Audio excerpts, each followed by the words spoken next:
سؤال مهم جدا وهو امتى اشتري ايفون؟ السؤال ده اجابته عندي. اتفرج على الفيديو لحد الاخر واعمل لايك وسبسكرايب ويلا بينا. خليني اقول لك باختصار الوقت الصح اللي تشتري فيه ايفون، لان ده بيختلف حسب حالة السوق، وهقول لك الوقت المثالي اللي تشتري فيه الايفون. اول حالة تشتري فيها الايفون وهي بعد نزول الاصدار الجديد من ايفون بشهر تقريبا.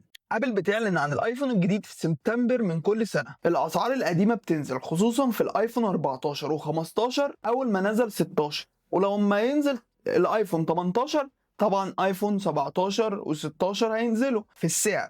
يعني افضل وقت عادة بيكون في اكتوبر لحد ديسمبر. تاني وقت مثالي تشتري فيه الايفون وهو في اخر كل سنة، عشان بيبقى فيه بلاك فرايداي. بتلاقي خصومات كبيرة جدا في المحلات والمتاجر الالكترونية زي امازون وسويتش وكارفور ومحلات تانية كتير. تالت حالة بقى بتشتري فيها الايفون وهي لما السوق يهدى، او زي ما بيقولوا الدولار ينزل. لو في وقت السوق مستقر والاسعار ثابتة شوية، استنى لحد ما سعر الصرف يثبت قبل الشراء، لان الايفون بيغلى جدا مع زيادة الدولار. نصيحة مهمة جدا خد بيها ساعة لما تشتري ايفون: لو الميزانية تهمك اشتري من الموديلات السنة اللي قبلها زي ايفون 14 او 15 او 16، لانها بتأدي نفس الاداء تقريبا بس بسعر اقل وبفرق محترم. لو حابب ارشح لك ايفون اصدار معين 13 او 14 او 15 او اقول لك احسن واحد فيهم، قول لي في كومنت تحت. ما تنساش تعمل لايك وسبسكرايب. ودلوقتي وصلنا لنهايه الفيديو، احب اختم الفيديو بكلمه لا اله الا الله.